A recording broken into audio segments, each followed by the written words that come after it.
ரொம்ப அருமை. வாழ்க்கை என்றால் 1000 இருக்கும், வாசல் தோறும் வேதனை இருக்கும்.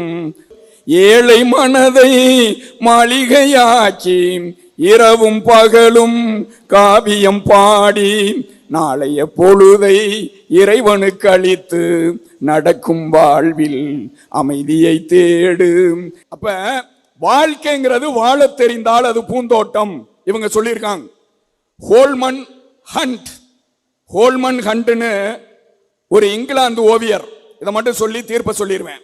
ஹோல்மன் ஹண்ட் அவர் என்ன பண்றாரு? ஒரு ஓவியம் தீட்டுகிறார். கர்த்தர் கையில, இயேசுபிரான் கையில, ஒரு கையில பந்து, ஒரு கையில பந்து, இன்னொரு கையில கதவை தட்டுறது மாதிரி ஒரு ஓவியம் வரைந்திருந்தார்.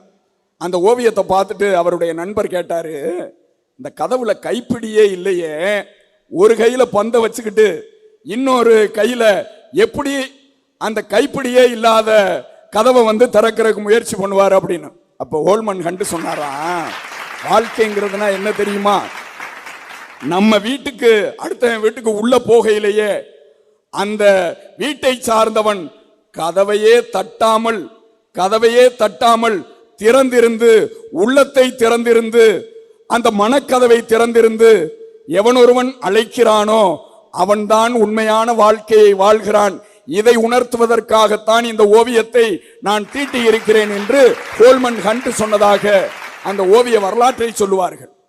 மரக்கதவாக இருப்பது வாழ்க்கை அல்ல, மரக்கதவை திறப்பது வாழ்க்கை அல்ல, நமது மனக்கதவை திறப்பதே வாழ்க்கை என்று அறிஞர்கள் சொல்லி வைத்திருக்கிறார்கள்.